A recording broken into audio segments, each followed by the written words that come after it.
The blood-red haze of dawn painted the Kansas prairie as Josephine Norwood crouched in a shallow ravine, clutching her late husband's pocket watch and listening to the distant thunder of approaching horses. 3 days had passed since Confederate raiders had burned her homestead to the ground and left her for dead beside Thomas's bullet-riddled body. 1863 had been cruel to Kansas. The war between the states had turned neighbor against neighbor, especially in border territories where loyalties shifted like the prairie wind. Josephine Joe, to those who knew her, had lost everything in a single night of violence. She pressed herself deeper into the earth as the riders passed. Their voices carried on the morning air, harsh with laughter and boasts of Union blood spilled. Joe held her breath until the sound of hoofbeats faded into the distance. Her fingers trembled against the cool metal of the watch, the last piece of the life she'd built with Thomas over their 4 years of marriage. At 23, Joe was a widow with nothing but the clothes on her back and a desperate need to find safety. Thomas had always told her that if something happened to him, she should make for Linden, Kansas. His cousin kept a general store there, and the town's Union sympathies might offer protection from the bushwhackers who had taken everything from her. Rising from her hiding place, Joe looked across the rolling sea of grass toward the eastern horizon. Linden was nearly 30 miles away, a journey that would take days on foot through territory stalked by both Confederate raiders and desperate men taking advantage of the chaos of war. But she had no choice. Survival meant movement. By midday, the Kansas sun beat down mercilessly on Joe's fair skin. Her calico dress, torn and stained with Thomas's blood and her own, offered little protection from the elements. Her lips were cracked with thirst and hunger gnawed at her belly. She'd managed to grab only a small bundle of supplies before fleeing her burning home, a package of jerky, now nearly gone, and a canteen that held mere sips of tepid water. When she spotted the small creek cutting through a stand of cottonwood trees, Joe nearly wept with relief. She stumbled toward the water, collapsing at its edge to drink deeply from her cupped hands. The cool relief was so overwhelming that she failed to notice the approaching rider until his shadow fell across her. "Madam, you look like you've seen better days." Joe scrambled backward, fumbling for the small knife tucked in her boot, Thomas's hunting knife, the only weapon she possessed. "Stay back," she warned, her voice hoarse from smoke and thirst. The man on horseback raised his hands slowly, palms outward. "I mean you no harm." Joe took his measure quickly. Tall and lean in the saddle, with sun-weathered skin and a scruff of dark beard beneath piercing blue eyes. He wore no uniform, but a dusty range coat over simple clothes and a wide-brimmed hat that shadowed his features. A worn Winchester rifle rested in his saddle holster, and she could see the handle of a Colt revolver at his hip. "Zachary Mercer," he said, not moving his horse any closer. "Most folks call me Zach." "I don't care what folks call you," Joe replied, knife still raised. "I've nothing worth taking." Something flickered in the man's eyes, something like understanding, perhaps even compassion. "I'm not looking to take anything, madam, just concerned to find a lady alone out here. Raiders been through these parts." "I know about the raiders," Joe said bitterly. "They took everything I had 3 nights back." Zachary Mercer studied her for a long moment, then slowly dismounted, keeping his distance. "You're heading somewhere, family waiting," Joe hesitated, weighing the risk of truth against lies. "Linden, my husband's cousin, has a store there." "Had," the man corrected gently. "Raiders hit Linden 2 days ago. Not much left of the town, including Peterson's general store. I just came from there." The news hit Joe like a physical blow. Her last hope of sanctuary crumbled, and she sank back against the creek bank, the knife falling from suddenly nerveless fingers. "There's nowhere left," she whispered, more to herself than to the stranger. Zachary approached slowly, as one might a wounded animal. "I've got a ranch about 15 miles west of here. Small place, but it's secure. Got a few hands keeping watch. You'd be safe there until you figure your next move." Joe's laugh was sharp and humorless. "A strange man offers shelter to a woman alone. I may be desperate, sir, but I'm not a fool." "No, madam, you certainly don't strike me as foolish." He crouched down a respectful distance away. But these are desperate times. I lost my brother at Antietam last year. He had a wife about your age. Never got to say goodbye to her. Maybe that's why I can't just ride past a lady in need." His words carried the weight of truth, but Joe had learned that men could lie with conviction. "What would you want in return?" "Nothing." The answer came swift and firm. "My ranch needs tending same as any place. If you want to help with cooking or other chores while you're there, that would be welcome, but it's not a condition of shelter." Joe studied his face, looking for deceit. His eyes met hers steadily. After a moment, she realized she had little choice.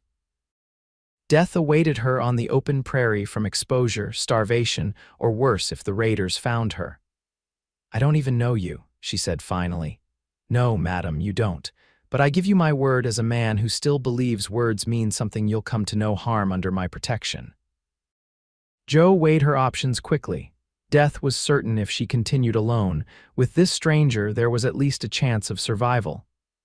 "I accept your offer, Mr. Mercer," she said finally, "but know that I sleep light and can use this knife." For the first time, a smile crossed the man's face, crinkling the corners of his eyes. "I'd expect nothing less, Mrs. Norwood, Josephine Norwood." "Well, Mrs. Norwood, my horse can carry us both until sunset. We'll make the ranch by nightfall if we push on." Joe gathered her meager belongings and accepted his hand up onto the horse, settling behind him on the saddle. As they rode west across the Kansas prairie, she maintained a careful distance, her hands resting lightly at his sides rather than embracing him fully. "How long have you had your ranch, Mr. Mercer?" she asked, seeking information rather than conversation. 5 years. Came out from Pennsylvania after the gold rush proved less than golden for me. Figured cattle were a surer bet than nuggets. And the war hasn't touched you." Zachary's shoulders tensed slightly. "It's touched everyone, Mrs. Norwood, but I've managed to keep my small piece of land neutral. Pay Confederate raiders in beef when they come through, same for Union patrols. Most leave satisfied enough." "A dangerous game," Joe observed. "Less dangerous than choosing sides out here," he glanced back at her. "Your husband was Union, I take it," Joe nodded, though he couldn't see it. "Yes, though he never enlisted. We were just trying to make our homestead work." Raiders don't much care about the difference between sympathizers and soldiers. They rode in silence after that, the rhythm of the horses' hooves marking the passage of hours.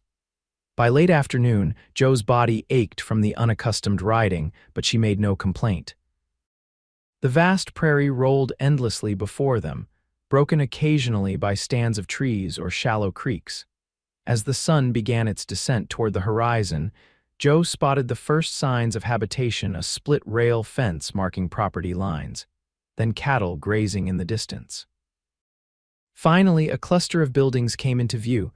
A modest ranch house built of timber and stone, a large barn, and several smaller outbuildings. "Mercer Ranch," Zachary announced. "Not much to look at, but it's home." As they approached, 2 men emerged from the barn, rifles ready. Upon recognizing Zachary, they lowered their weapons and approached. "Found trouble in town, boss," called the older of the two, eyeing Joe with undisguised curiosity.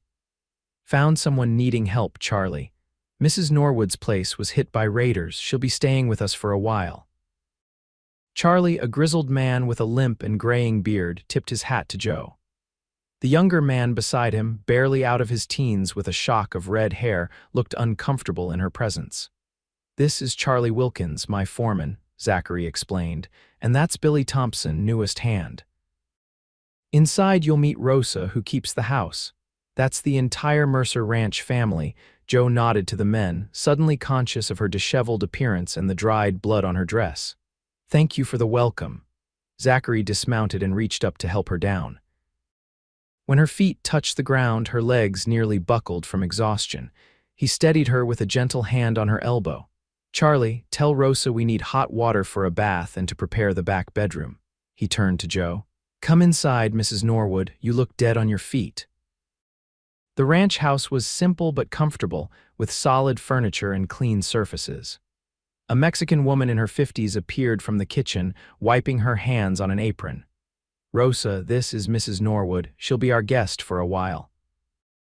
Rosa's dark eyes took in Joe's condition with a swift, assessing glance. Without a word, she turned and disappeared down a hallway, returning moments later with a clean dress over her arm. "For now," she said, her English accented but clear. "Bath ready soon." Joe felt tears prick her eyes at this simple kindness. "Thank you." Zachary cleared his throat. "I'll leave you in Rosa's capable hands. There's food when you're ready." An hour later, clean for the first time in days and dressed in a simple cotton dress that was slightly too large, Joe sat at the kitchen table before a bowl of stew and freshly baked bread. The men had eaten earlier and were out seeing to evening chores, leaving her alone with Rosa. "You eat," Rosa insisted, watching Joe with maternal concern. "Too thin." Joe didn't need encouragement. The stew was rich with beef and vegetables, the best meal she'd had in months. Even before the raiders came, food had grown scarce as the war disrupted supply lines. "How long have you worked for Mr. Mercer?" Joe asked between bites. 3 years, since my Manuel died. Mr. Zach, he good man, quiet but good." Joe considered this. "And he often brings home strays." Rosa's smile was knowing. "You not stray, senora, you survivor." "Mr. Zach knows difference." Before Joe could respond, the back door opened and Zachary entered, removing his hat and hanging it on a peg by the door. His eyes found Joe immediately, seeming to assess her improved condition. "Feeling better?" he asked. "Yes, thank you. Your hospitality is unexpected but appreciated." He nodded, pouring himself a cup of coffee from the pot on the stove. "I've had Charlie make up the bunkhouse for me. You'll take my room while you're here." "I couldn't, you can and will," he interrupted firmly. "It's settled." Rosa exchanged a glance with Joe that seemed to say, "I told you so," before excusing herself to her own quarters off the kitchen. Left alone with her benefactor, Joe felt awkward silence descend. "Mr. Mercer, Zach," he corrected. "Out here formality seems foolish." "Zach," she amended. "I want to be clear about my situation. My husband is dead, our farm is ashes, I have no money and nowhere to go. I accept your generosity, but I need to know what you truly expect in return." He studied her over the rim of his coffee cup. "I told you on the prairie nothing." "Men always want something." "Not all men, Mrs. Norwood." "Joe," she said, surprising herself, "if we're abandoning formality." A slight smile touched his lips. "Joe, then, I expect nothing from you except that you recover your strength and help around the ranch if you're able. When you decide where you want to go next, I'll help you get there safely. That's all." She searched his face for deception and found none. "Why?" Zach set down his cup, his expression turning somber. "Because this war has taken enough. Because my brother would want me to help his countrymen and women, because it's what decent folk should do." Joe felt something tight inside her chest loosen slightly. "Thank you," he nodded once. "Get some rest. Morning comes early on a ranch." That night, lying in a stranger's bed with clean sheets and a solid roof over her head for the first time in days, Joe allowed herself to weep quietly for all she had lost. Thomas, their small farm, the future they had planned together, all gone in a night of violence. She clutched his pocket watch and whispered a prayer for his soul, wondering how she would ever rebuild her life from ashes. When sleep finally claimed her, she dreamed of fire and the thunder of hooves. Morning arrived with the crowing of a rooster and the smell of coffee and bacon. Joe dressed quickly in the borrowed clothes, simple but clean, and made her way to the kitchen. Rosa was already cooking, and the men's voices carried from the front porch. "Buenos dias," Rosa greeted. "You sleep good." "Better than I have in days," Joe admitted. "What can I help with?" Rosa pointed to a basket of eggs. "You can gather more from henhouse. Men eat many eggs." Joe took the basket and stepped outside into the crisp morning air. The ranch looked different in daylight, more substantial and well kept than it had appeared at dusk. A dozen cattle grazed in a nearby pasture, and she could see a vegetable garden behind the house. As she approached the chicken coop, she heard footsteps behind her and turned to find Zach. "Morning," he said. "Hope you slept well." "I did, thank you." He gestured toward the chicken coop. "Be careful of the red hen. She's mean as a snake." Joe smiled slightly. "I had chickens at our farm. I know their ways." They stood in awkward silence for a moment before he spoke again. "I need to ride into Willow Creek today for supplies. It's a small settlement about 10 miles south that the raiders haven't found yet. Would you like to come along? Might do you good to get a sense of the area. Joe considered the offer. Yes, I think I would, thank you. We'll leave after breakfast. If you need anything particular, we can look for it there. Joe thought of her few possessions, the clothes on her back, Thomas's pocket watch and knife, and little else. Perhaps some fabric for a dress. I can't keep wearing Rosa's clothes. Consider it done. After breakfast, Joe found herself once again on horseback, this time on a gentle mare Zach called Daisy. They rode south across the prairie, the morning sun warming their backs. Joe found herself studying her companion as they traveled. In daylight, she could see that he was younger than she'd first thought, perhaps 30 or 32. His dark hair curled slightly at his collar, and his beard was neatly trimmed. He rode with the easy confidence of a man at home in the saddle. "How did you come to Kansas?" she asked as they rode. "Like most folks looking for something. My father was a banker in Philadelphia, expected me to follow in his footsteps. I had other ideas." He glanced at her. "What about you? You're not from frontier stock, I'd wager." Joe was surprised by his perception. "Is it that obvious?" "My father was a schoolteacher in Indiana. Thomas and I came west after we married. He had dreams of building something of our own." "Teachers' daughters and bankers' sons," Zach mused. "The frontier makes strange neighbors of us all." The settlement of Willow Creek proved to be little more than a handful of buildings clustered around a crossroads, a general store, a smithy, a small church, and a few rough houses. But to Joe, who had feared she might never see civilization again, it was a welcome sight. The proprietor of the general store, a thin man named Jenkins, greeted Zach with familiarity. "Mercer thought the raiders might have got you." "Not yet, Jenkins, though they hit Linden hard." "Heard that. Bad business." Jenkins's gaze shifted to Joe, curiosity evident. "This is Mrs. Norwood," Zach said simply. "She's staying at the ranch for a while." Something in his tone discouraged further questions. Jenkins merely nodded and turned to business. "What can I get you today?" As Zach arranged for supplies to be loaded into a wagon he'd brought along, Joe browsed the store's meager offerings. She selected a bolt of serviceable blue cotton, some thread, and a packet of needles enough to fashion a simple dress. "Add that to my order," Zach instructed Jenkins when she brought her selections to the counter. "You don't have to," Joe began. "Consider it an advance on your help at the ranch," he said firmly. Outside the store, as they waited for the supplies to be loaded, Joe noticed a poster nailed to a post. It announced a reward for information leading to the capture of Confederate raiders operating in the area. The description matched the men who had attacked her farm. "They've been hitting homesteads all along the border," Zach explained, following her gaze. "Claiming to be fighting for the South, but they're just thieves using the war as cover. They killed Thomas because he refused to tell them where we kept our savings," Joe said quietly. "We didn't have any savings, everything went into the farm." Zach's expression darkened. "I'm sorry, Joe. This war has brought out the worst in men."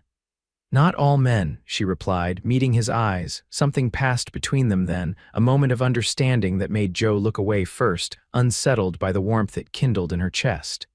It felt disloyal to Thomas, whose body was barely cold.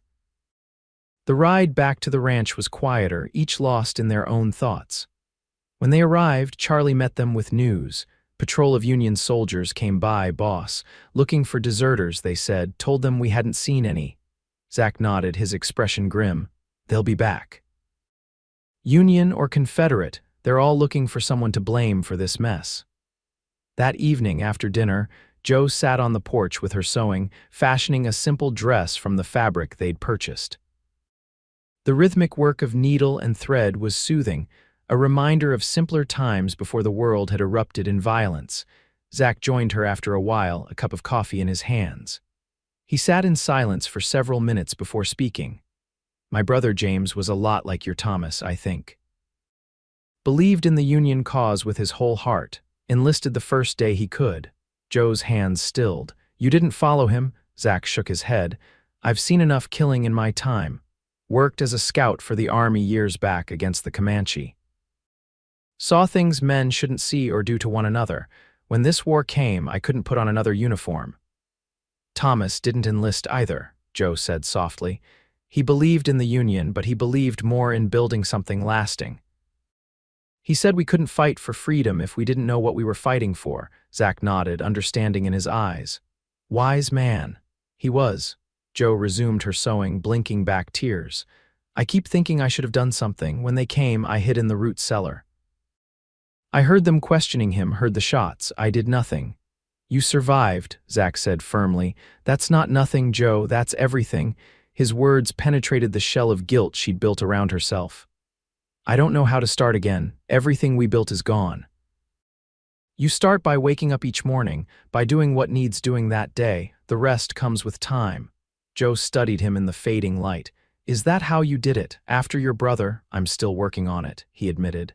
Some days are better than others. They sat in companionable silence until darkness fell completely, the only sounds the chirp of crickets and the distant lowing of cattle. Jo found comfort in his presence, not demanding anything of her, just offering quiet company in her grief. The days that followed settled into a routine. Jo helped Rosa with the cooking and household chores, gathered eggs, and tended the vegetable garden. She finished her new dress and began another from fabric Rosa had stored away. The work kept her hands busy and her mind from dwelling too much on all she had lost. Zack was often busy with ranch work, riding out early with Charlie and Billy to check on cattle or mend fences. But he made a point of joining Jo on the porch most evenings, sometimes talking, sometimes sitting in comfortable silence. A week after her arrival, Jo was hanging laundry when she heard riders approaching. Her heart seized with fear until she saw Zack among them, returning with Charlie from checking the north pasture. Riders coming, he called as soon as he was within earshot. Get inside and stay there.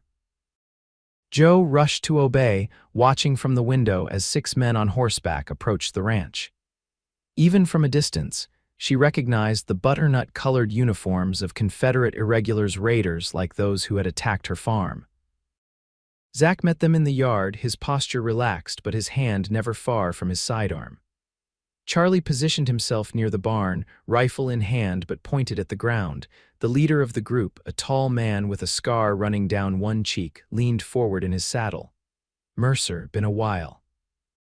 Captain Wells, Zack acknowledged, didn't expect to see you this far north. War's changing. We go where we're needed. Wells surveyed the ranch with calculating eyes. We're requisitioning supplies for the cause. 3 head of cattle ought to do it. Jo could see the tension in Zack's shoulders, though his voice remained steady. That's steep, Wells. Last time it was 1 head. Prices go up in wartime, Wells replied with a cold smile. Unless you'd prefer we search the place for contraband. Heard you might be harboring Union sympathizers. Jo's blood ran cold. Had they traced her here? Did they know about her and Thomas? Zack's response was measured. You know I stay neutral in this fight. Take 2 head and move on. That's fair. For a tense moment, Jo feared Wells would refuse. Then he nodded curtly. 2 head and whatever food you can spare. We'll be on our way by sundown. Jo watched as Charlie and Billy rounded up 2 steers and drove them toward the raiders.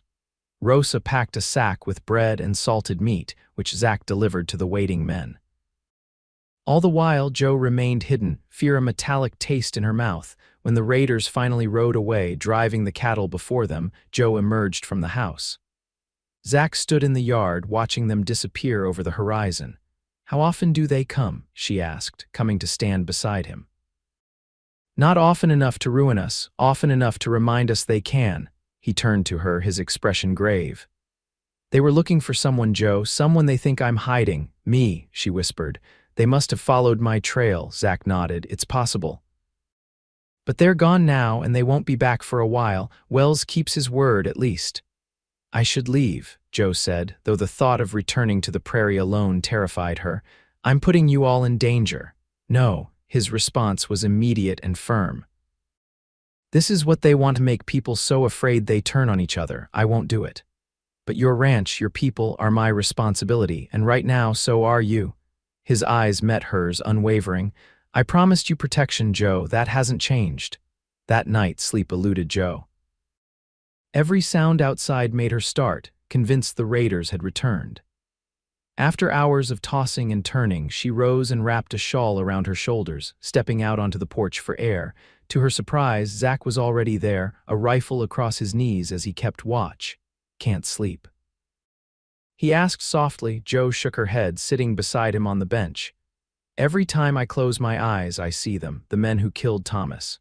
They won't come tonight. Wells isn't a fool. He won't risk his men for one woman. How can you be sure?" "Because I know men like him. They're cruel but calculating. The risk isn't worth the reward."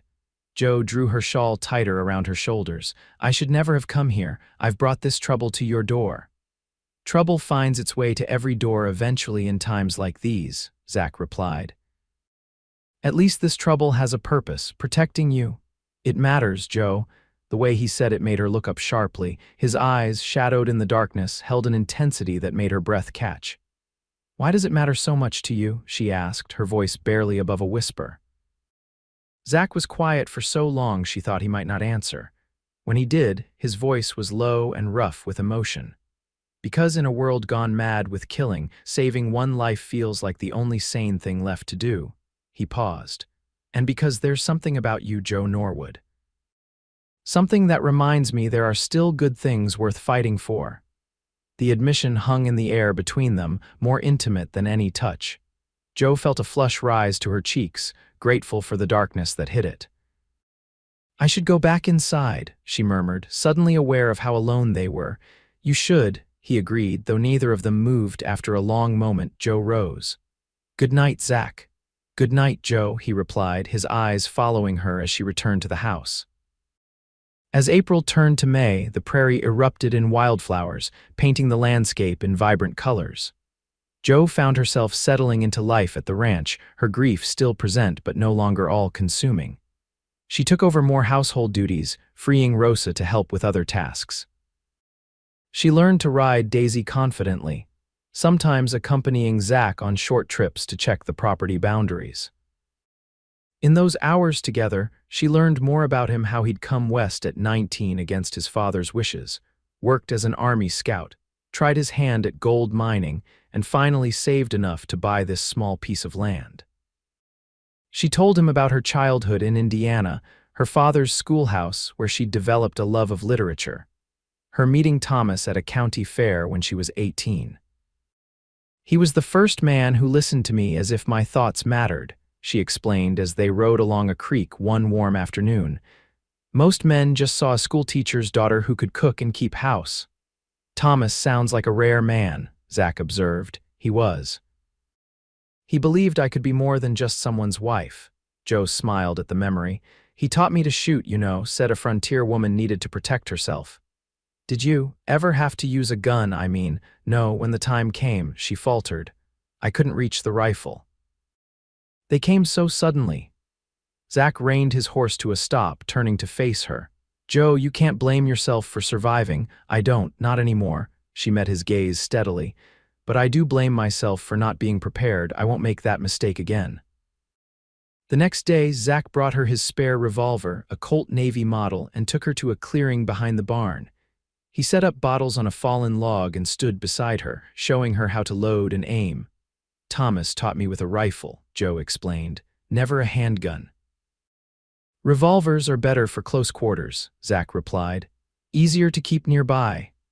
Jo's first shots went wide, but by the end of an hour she was hitting the targets consistently. The feel of the weapon in her hand was both terrifying and empowering. "Keep it with you," Zach told her as they walked back to the house. "I hope you never need it, but if you do—" "Thank you," Jo said sincerely, "for not treating me like someone who needs sheltering from hard truths." His smile was warm. "I've never met a woman less in need of sheltering." Jo Norwood. As spring deepened, news of the war reached them in fragments: Union victories at Vicksburg and Gettysburg, Confederate forces being pushed back. The raids on local farms decreased as more Union troops patrolled the territory, but the threat never entirely disappeared. Jo found herself watching Zach more often, the way he worked with the horses, gentle but firm, how he treated Rosa and the hands with unfailing respect, the quiet competence with which he managed the ranch. She noticed other things too: the breadth of his shoulders, the rare but transformative nature of his smile, the way his eyes sought her out when he returned from working the range. It troubled her, this growing awareness. Thomas had been dead barely 2 months. Her grief was still raw, her loss still acute. Yet she couldn't deny the warmth that spread through her when Zack was near, or how she looked forward to their evenings on the porch, talking as the sun set over the prairie. One evening in late May, a thunderstorm swept across the plains. Rain lashed the windows and lightning split the sky as Joe helped Rosa prepare dinner. When Zack and the men hadn't returned by the usual time, worry began to gnaw at her. "They know to find shelter," Rosa reassured her, noting Joe's frequent glances toward the window. Just as they were setting the table, the back door burst open. Zack entered, soaked to the skin, carrying a small, still form in his arms. "Rosa, hot water and bandages," he ordered, laying the bundle gently on the kitchen table. Joe gasped when she saw it was a boy of perhaps 10 or 11, unconscious and bleeding from a wound on his head. "Found him half drowned in the creek," Zack explained as he worked to remove the boy's sodden clothes. "Creek's flooding with the rain. He must have been swept away." Joe quickly cleared the table as Rosa returned with the requested supplies. Together they cleaned and bandaged the boy's head wound and wrapped him in warm blankets. "Where are Charlie and Billy?" Joe asked as they worked, still out looking. "There might be others." Zack's face was grim. "There's a wagon train camped about 3 miles east. Must have been trying to cross before the storm hit." As if summoned by his words, the door opened again and Charlie entered, supporting a woman who appeared to be in her 30s. Her face was scratched and bleeding, her clothes torn. "Found her clinging to a tree branch," Charlie explained. "Says her name's Martha Cleary. The boy's her son, James." The woman's eyes widened when she saw the child on the table. "Jamie," she cried, rushing forward despite her own injuries. "He's alive," Joe assured her quickly. "The wound looks worse than it is." Relief flooded Martha's face. "Thank God, and thank you, all of you." Over the next hour, Charlie and Billy returned with 3 more survivors from the wagon train, Martha's husband, Daniel, and another couple who had been traveling with them. The rest, they reported grimly, had either made it to higher ground or been lost to the floodwaters. The ranch house became an impromptu hospital and shelter. Joe worked tirelessly alongside Rosa to tend the injured, prepare food, and find dry clothes for everyone. When young Jamie finally regained consciousness, his mother's tearful reunion with him brought a lump to Joe's throat. Late that night, with the storm still raging outside and their guests finally settled, Joe found herself alone with Zack in the kitchen. He looked exhausted, his clothes still damp, his face lined with fatigue. "You should rest," she told him, pouring a cup of coffee and pressing it into his hands. "Too much to do," he replied, though he accepted the coffee gratefully. "Creek's still rising. Might need to move some cattle to higher ground come morning." "You saved lives today," Joe said softly. "That family would have lost their son if not for you." Zack shook his head. "Anyone would have done the same." "No, they wouldn't have," Joe insisted. "Most men would have looked to their own property first, not ridden out in a storm searching for strangers." He looked up at her then, something vulnerable in his gaze. "My father used to say a man's character is measured not by what he does when everyone is watching, but by what he does when no one is." "Your father was wise," Joe said, "and so is his son." Impulsively, she reached out and touched his cheek, a brief, gentle caress. The moment her fingers met his skin, something electric passed between them. Zack's breath caught and his hand came up to cover hers, holding it against his face. For a heartbeat, time seemed suspended. Then, as if remembering herself, Joe withdrew her hand. "I should check on Martha and Jamie," she murmured, stepping back. "Joe," Zack began, but whatever he meant to say remained unspoken as Rosa entered the kitchen. "Senor Cleary asking for you," she told Zack, "about the wagons." The moment broken, Joe slipped away, her heart pounding and her fingers still tingling from the touch of his skin. The Clearys and their companions stayed at the ranch for 3 days while the floodwaters receded.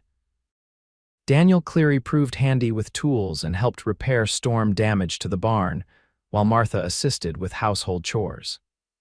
Young Jamie, recovering quickly as children do, became a favorite of everyone, his curious nature and resilient spirit bringing smiles even in the aftermath of tragedy. Jo found herself drawn to Martha, who shared her experience of traveling west in search of a better life.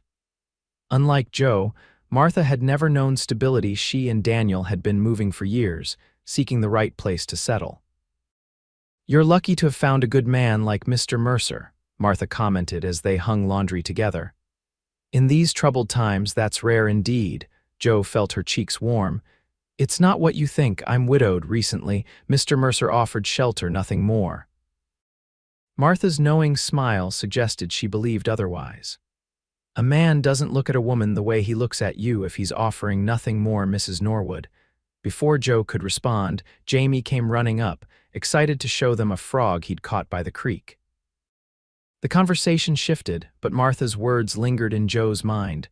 Was it true? Did Zach look at her in a special way, and more troubling, did she want him to?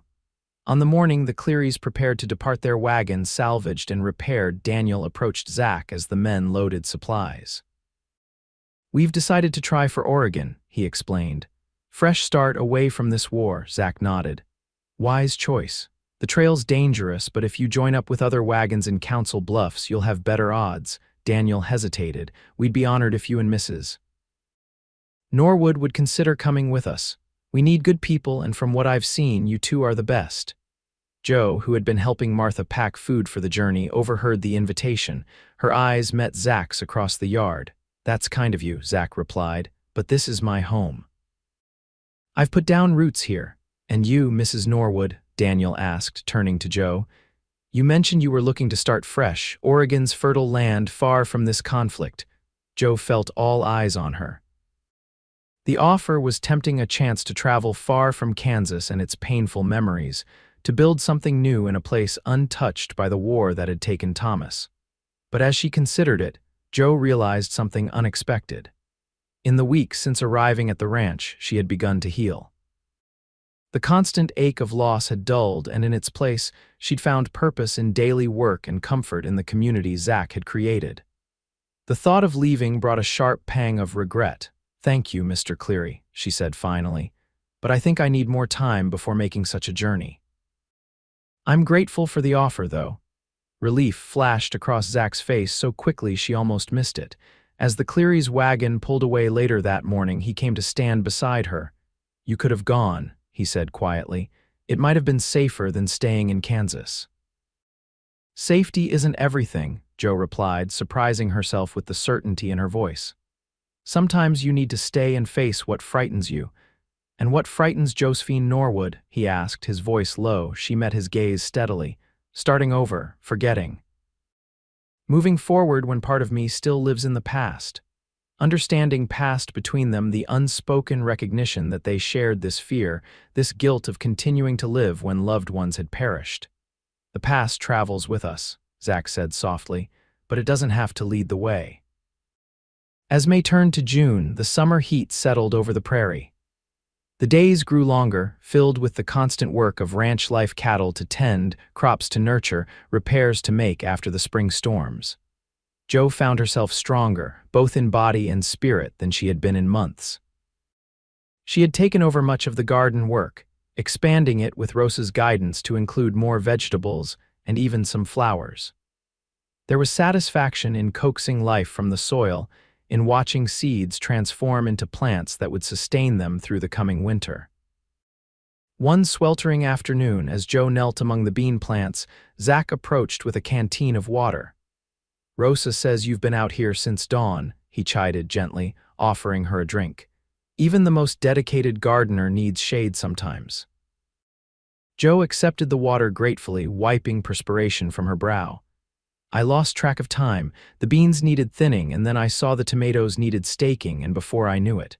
Zach smiled. "You've brought this garden back to life. Rosa says she's never seen it so productive." "It feels good to create something," Jo admitted, "after so much destruction." He extended a hand to help her up. "Come see what we've been working on. Charlie and I finished it this morning."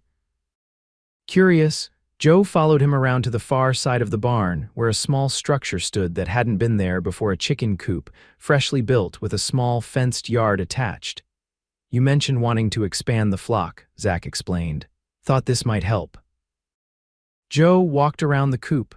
admiring the solid construction and thoughtful details nesting boxes at the right height, a small door that could be closed at night to protect against predators, even a covered area where the chickens could dust bathe during rain. "It's perfect," she said, genuinely touched by the gesture. "But you didn't have to do this." "Wanted to," he replied simply. Then, with a hint of uncertainty unusual for him, "I was hoping it might convince you to stay, not just for now, but longer." The implication hung in the air between them. This wasn't just about chickens or gardens, it was about putting down roots, about a future that extended beyond the immediate crisis that had brought her to the ranch. Zach, whatever Joe might have said was interrupted by the sound of approaching riders. They both turned to see Billy galloping toward the house, dust rising behind him. "Raiders," he shouted as soon as he was within earshot. "Coming up from the south, at least a dozen." All thoughts of chicken coops and futures vanished as Zach's expression hardened. "Get to the house," he told Joe. "Take the colt and stay with Rosa." "I can help," Joe protested. "I'm a good shot now. Joe, please." His eyes met hers, urgent and intense. "I need to know you're safe." Something in his voice, raw fear for her, not himself, made her nod. "Be careful," she said before hurrying toward the house. Inside, Rosa was already closing shutters and gathering weapons. Joe helped her, moving with a calm efficiency that belied her racing heart. Through a gap in the shutters, she watched Zach, Charlie, and the recently returned Billy position themselves around the property, rifles ready. The raiders appeared minutes later, not in Confederate uniforms this time, but dressed in a motley collection of clothes that suggested they were no longer even pretending to fight for a cause. They were outlaws now, pure and simple, using the chaos of war as cover for their crimes. Joe recognized their leader instantly, the man with the scarred face who had demanded cattle from Zach weeks earlier. Captain Wells, if that was even his real name. Zach stood in the yard, rifle at his side but not raised. "Wells," he called, "thought we had an understanding." "Circumstances change, Mercer," Wells replied, his voice carrying easily in the still air. "We know you're harboring a Union widow, woman named Norwood, whose husband was killed near Linden." Joe's blood ran cold. How had they known? Who had told them? "Don't know what you're talking about," Zach replied evenly. "No one here by that name." Wells's laugh was ugly.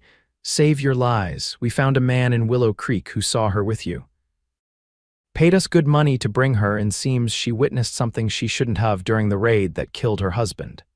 Joe's mind raced. What had she seen? She'd been hidden in the root cellar, had only heard Thomas's murder, not seen it. Unless one of the raiders had seen her afterward, when she'd emerged to find Thomas's body. Perhaps they feared she could identify them. "This is my ranch," Zach said, his voice hard now. "Anyone staying here is under my protection. You want them, you go through me." Wells shifted in his saddle, his hand moving toward his pistol. "Don't be a fool, Mercer. There's 12 of us and 3 of you. We just want the woman. Give her to us and we'll leave the rest of you in peace." "That's not going to happen," Zach replied, his stance widening slightly, preparing. Joe knew what would come next: violence, bloodshed, possibly death. And for what? For her? The thought of Zach dying to protect her was unbearable. Before Rosa could stop her, Joe unbolted the door and stepped onto the porch. "I'm Josephine Norwood," she called, the Colt revolver steady in her hand though her heart pounded against her ribs. "If it's me you want, there's no need for anyone else to get hurt." "Joe, get back inside," Zach ordered, his voice sharp with fear. She ignored him, descending the porch steps. "What is it you think I saw, Captain Wells? Because I was hidden when your men murdered my husband. I heard everything, but I saw nothing." Wells's eyes narrowed. "A convenient claim, Mrs. Norwood, but not one we're inclined to believe. It's the truth," Joe insisted. "I can't identify any of your men. I was in the root cellar." "The problem, Mrs. Norwood," Wells said, "is that you know the raid happened at all. The official story is that Union deserters attacked loyal Southern homesteads. Your survival complicates that narrative." Joe felt a chill that had nothing to do with the summer heat. This wasn't about what she had witnessed, it was about erasing evidence that contradicted the story the raiders were telling to justify their actions. "I won't let you take her," Zach said, moving to stand between Joe and the raiders. Charlie and Billy had edged closer as well, their rifles now raised and ready. Wells sighed as if genuinely regretful. Then you leave us no choice. What happened next unfolded with terrible swiftness. One of the raiders fired first, the shot going wide. Then the yard erupted in gunfire. Jo found herself pulled roughly to the ground by Zack as bullets splintered the wood of the porch behind them. "Stay down," he shouted, returning fire from a prone position. Jo's training took over. She rolled to the side of the porch steps, using them as cover, and fired the Colt at a raider who was trying to flank Charlie's position. Her shot caught him in the shoulder, sending him tumbling from his horse, the air filled with gunsmoke and the thunder of rifles. Jo saw Billy take a hit and fall, saw Charlie drag him to safety behind the water trough. Rosa appeared at an upstairs window with a shotgun, firing at raiders who tried to approach the house. And through it all, Zack fought with the cool precision of a man who had done this before, each shot deliberate, each movement calculated to draw fire away from the others. 3 raiders were down when Wells shouted an order to regroup. The remaining outlaws pulled back, retreating beyond the range of rifles but not leaving entirely. In the momentary lull, Zack crawled to Jo's position. "Are you hit?" he asked urgently, his eyes scanning her for injuries. "No," she assured him. "Billy, shoulder wound, he'll live." Zack's face was grim. "They're regrouping, not leaving. We need to get to better positions." They made their way to the barn, where Charlie had already taken Billy. Rosa joined them minutes later, bringing bandages for the wounded young cowhand. "They will burn the house," Rosa predicted as she worked on Billy's shoulder. "Men like that, they burn what they cannot take. Let them try," Charlie growled. "Barn's easier to defend anyway." Jo helped Rosa tend to Billy while the men prepared for the next assault. The inside of the barn had been fortified. Zack, it seemed, had anticipated that someday they might need to defend the ranch. "How many bullets for the Colt?" Zack asked Jo as he checked his own weapons. 4 left, she replied. "And I know how to reload," he nodded, respect in his eyes. "Stay on the north side with Rosa. Charlie and I will take the south and east. They'll have to come across open ground to reach us, but watch for anyone trying to circle around." As if on cue, a shout came from outside, followed by the smell of smoke.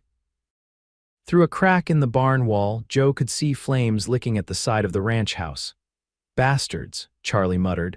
Zack's expression didn't change, but Jo saw his hands tighten on his rifle.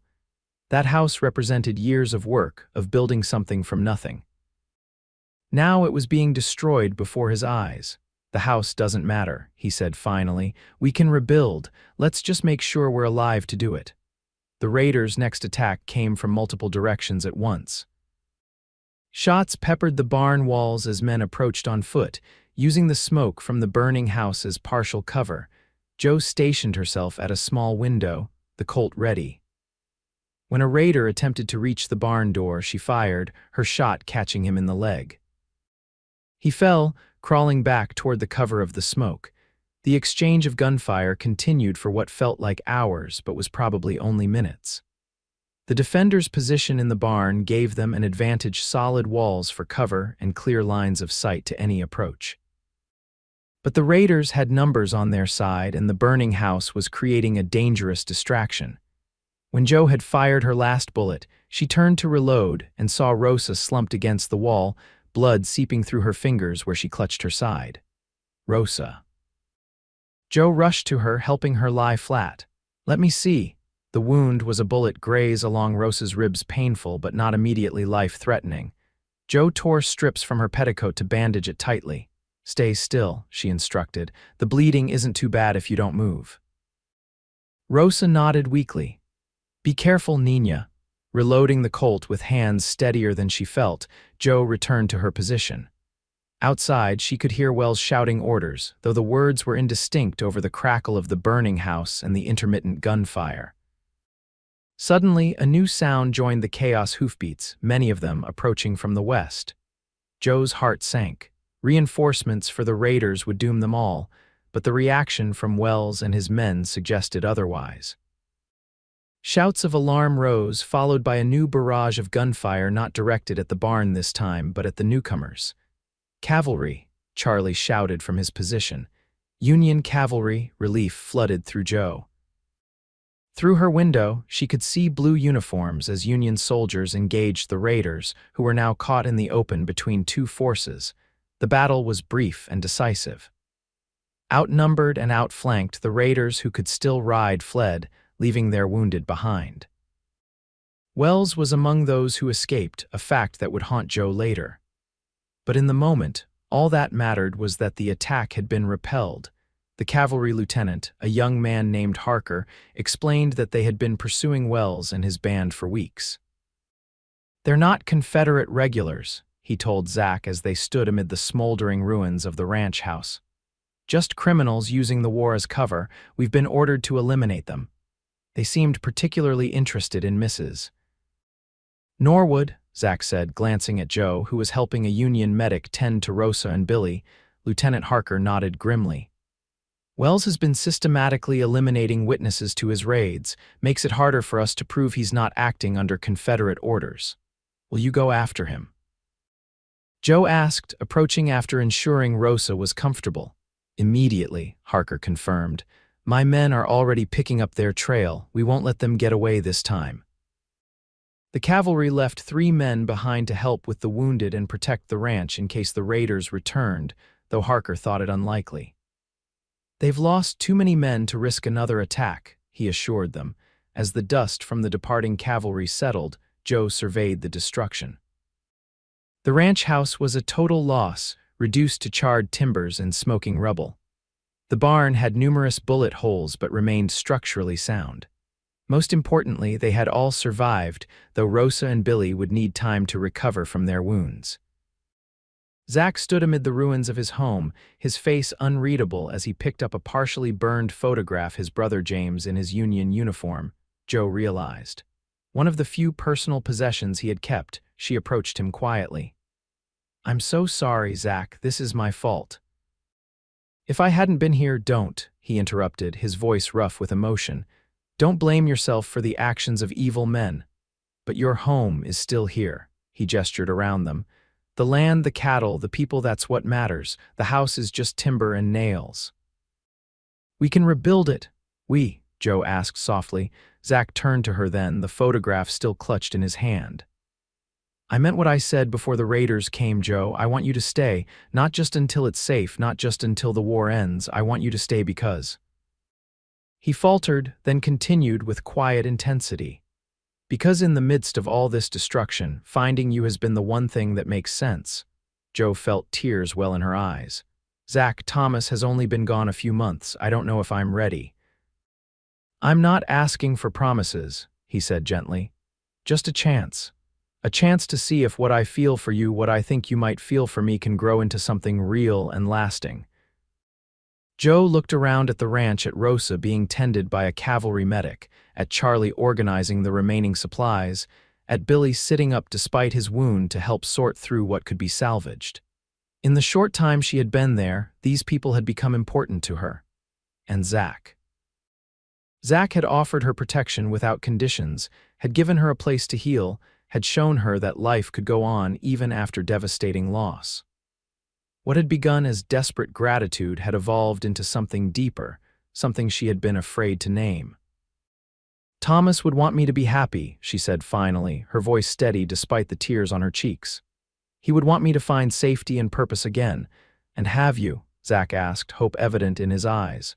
"Found those things here?" Joe reached for his hand, twining her fingers with his. "I think I've found the beginning of them. I'd like to stay and discover the rest." The smile that transformed Zach's face was like sunrise after the longest night. He raised their joined hands and pressed a gentle kiss to her knuckles. "Then we'll rebuild, together." In the days that followed, they began the process of recovery. The cavalrymen helped clear the debris of the burned house while Charlie and Zach salvaged what lumber they could for temporary shelters. Rosa, despite her injury, directed the organization of their remaining supplies, ensuring nothing went to waste. For now, they all slept in the barn, partitioned areas offering minimal privacy. The arrangement was far from ideal, but there was a surprising camaraderie in their shared adversity. In the evenings, They gathered around a fire outside, sharing meals and stories as the summer stars appeared overhead. A week after the attack, Lieutenant Harker returned with news. Wells and most of his band had been captured attempting to raid another farm 20 miles south. They would face military justice for their crimes. "They won't trouble you again, Mrs. Norwood," Harker assured her. "The war's turning, and men like Wells are finding fewer places to hide." The knowledge that her primary persecutor had been captured lifted a weight from Joe's shoulders.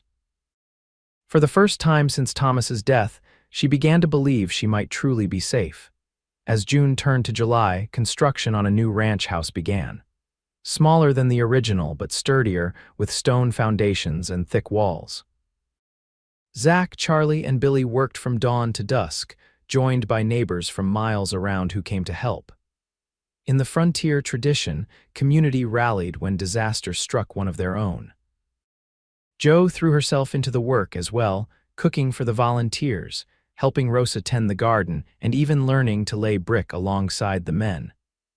The physical labor was exhausting but satisfying tangible progress, visible proof that destruction could be overcome. In those weeks of rebuilding, Joe's relationship with Zach deepened. Their moments alone were few but precious. Sometimes they walked together at dusk, surveying the day's work and planning for tomorrow. Other times they sat on the partially built porch in the cool of evening, talking of their pasts and, increasingly, their future. "I never thought I'd find this again," Joe admitted one evening as they watched the sunset paint the prairie in gold and crimson. "After Thomas died, I couldn't imagine ever feeling whole."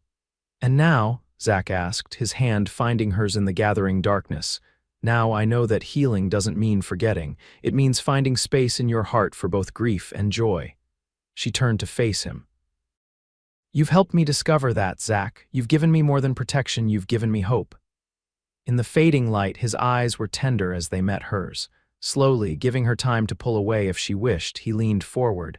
Their first kiss was gentle, a question rather than a demand. When Joe responded, her hand coming up to rest against his chest, the kiss deepened, becoming a promise between them. When they finally parted, Zach rested his forehead against hers. "I love you, Josephine Norwood," he whispered. "I didn't expect to, but I do." Joe's heart swelled with an emotion she had feared she might never feel again. "I love you too," she replied, the words both terrifying and liberating. "God help me, I do." By August, the new house was livable, if not complete. 2 bedrooms, a kitchen, and a common area simple but solid, with space to expand as needed. The day they moved in from the barn was a celebration, with Rosa preparing a feast and Charlie producing a bottle of whiskey he'd been saving for a special occasion. That night, after the others had retired to their rooms, Joe and Zach stood alone in the kitchen. The house creaked and settled around them, new timber adjusting to its purpose. "It's a good home," Joe said, running her hand along the smooth surface of the table Zach had built. "Different from the old one, but good in its own way." "Like many things," Zach replied, his meaning clear. He took her hand, his expression serious. "Joe, I know it's soon. I know the proper period of mourning is much longer. But these aren't proper times, and life out here doesn't always follow the rules of civilization." Joe's breath caught as he reached into his pocket and withdrew a simple gold band. "This was my mother's," he explained. "I've carried it with me since I left Philadelphia, a reminder of where I came from. Now I'd like it to be a promise of where I'm going with you if you'll have me." Tears filled Joe's eyes, but they were tears of joy, not sorrow. "Are you asking me to marry you, Zachary Mercer?" "I am," he confirmed, his voice husky with emotion. "Not right away if you're not ready, but someday, when you feel the time is right." Joe looked at the ring, then at the man before her, this good, honorable man who had offered protection without conditions and ended up giving her so much more. Thomas would always hold a place in her heart, but her heart, she had discovered, was large enough for both her past love and her future one. "Yes," she said simply. "I'll marry you, Zach, not someday soon. Life is too uncertain to wait for perfect moments." His smile was radiant as he slipped the ring onto her finger. It fit as if it had been made for her. "I promise you, Joe," he said, drawing her into his arms, "that for as long as I live, you will never face danger alone again. Whatever comes, we face it together." "Together," she echoed, sealing the promise with a kiss. Their wedding took place in September, as golden light bathed the prairie and the first hint of autumn cooled the air. It was a simple ceremony at the ranch, performed by a circuit preacher who happened to be passing through. Rosa decorated the new house with wildflowers, and Charlie and Billy scrubbed up so thoroughly they were barely recognizable. Jo wore a dress of pale blue cotton, sewn by her own hands. Around her neck hung Thomas's pocket watch, not as a symbol of mourning, but as acknowledgement that the past was part of her always. Zach, clean-shaven for the occasion, wore his best shirt and a new vest that Rosa had secretly made for him. The preacher spoke of new beginnings, of finding light after darkness, of the resilience of the human spirit, words that resonated deeply with both bride and groom. When Jo and Zach exchanged vows, their voices were steady with certainty. After the ceremony, their small community celebrated with food, music from Billy's battered fiddle, and dancing that lasted until the stars appeared. Jo, watching Zach laugh with Charlie as they attempted to teach Rosa a Virginia reel, felt a profound sense of peace. This was her home now, these people her family. Later, as husband and wife retired to the bedroom that was now theirs to share, Zach took Jo's hands in his. "Happy?" he asked simply. "More than I thought possible," she replied honestly. "6 months ago, I was hiding in a ravine, certain I would die. Now I'm here with you, with a future I can believe in." "The war will end," Zach said, drawing her close. "Perhaps not this year, but soon, and when it does, we'll build something lasting here. Something our children and their children can be proud of." "Children," Jo repeated softly. "I'd like that." His kiss was tender at first, then deepening with desire as they embraced the new intimacy of marriage. In each other's arms, they found not just passion, but healing, the final acknowledgement that life continues, that love persists even in the face of loss. As 1863 gave way to 1864, news from the wider world confirmed what Zach had predicted: the tide of war was turning decisively in the Union's favor. Confederate forces were in retreat across multiple fronts, and though fighting continued, the eventual outcome seemed increasingly clear. In Kansas, the raids diminished as Union control solidified. The Mercer Ranch prospered under Zach and Jo's combined management. She brought order and efficiency to the household accounts, identifying ways to increase profits and expand their holdings. He continued to build their reputation for fair dealing and quality cattle. Together, they created something neither could have achieved alone. Rosa stayed on, declaring that she was too old to start over elsewhere, and that someone needed to make sure they didn't work themselves to death. Charlie and Billy remained as well, loyal to the ranch that had become a home to them all. In the spring of 1864, Jo discovered she was expecting their first child. The news brought Zach to tears of joy, and the entire ranch celebrated the coming addition to their family. The second bedroom, which had remained largely unfinished, was quickly transformed into a nursery, with Zach spending his evenings crafting a cradle from the same wood that had built their home. On a warm November day, as the last leaves clung to the cottonwoods along the creek, Josephine Mercer gave birth to a son. They named him Thomas Zachary Mercer, honoring the past while embracing the future. "He has your eyes," Jo whispered as Zach held his son for the first time, wonder evident on his face. "And your determination," Zach replied, smiling as the infant gripped his finger with surprising strength. "He'll need it out here." As 1865 dawned, news arrived that would forever change the nation. The war was over. The surrender at Appomattox Courthouse marked the beginning of a long, difficult road to reunion and reconstruction. But for ordinary citizens like the Mercers, it meant something simpler and more profound: the promise of peace. In the years that followed, the Mercer Ranch grew and thrived. Zach's skill with cattle and Jo's head for business proved a formidable combination. They added acreage, increased their herd, and even opened a small general store in the rebuilt town of Linden, providing supplies to the influx of settlers who came west after the war. Their family grew as well. Thomas was joined by a sister, Elizabeth, in 1867, and another brother, James, in 1870. The house expanded accordingly, with new rooms added as needed. What had begun as a desperate refuge became a true home filled with children's laughter, the comfort of family meals, and the quiet contentment of love that had emerged from the ashes of loss. On the 10th anniversary of the day Zach had found Joe at the creek, they stood together on the porch of their home, watching their children play in the yard that had once been the scene of violence and destruction. "You ever think about that day?" Joe asked, leaning against her husband's solid presence. "When you found me by the water, often," Zach admitted, his arm tightening around her waist. "I think about how close I came to riding past, about what my life would have been without you." Joe looked up at him, at the face she had come to know as well as her own, lined now with a decade of weather and laughter, but still handsome, still the face of the man who had offered protection when she needed it most. "The war left me widowed and seeking any safety," she said softly. "You offered protection without conditions, but you gave me so much more than that, Zach. You gave me a chance to live again, not just survive." "We gave that to each other," he replied, bending to kiss her gently. "And we built something neither of us could have imagined that day by the creek."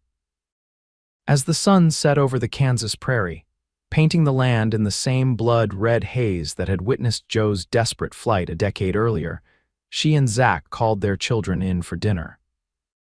The family gathered around the table that had been one of the first pieces of furniture in their rebuilt home, bowed their heads for grace, and gave thanks for the peace and prosperity they had found. Outside, the wind whispered through prairie grass, carrying with it the memory of harder times and the promise of better ones to come. On the Mercer Ranch, a family born of war's destruction continued the everyday miracle of building life from loss, of finding love where there had been only fear, of creating safety in a world that offered no guarantees.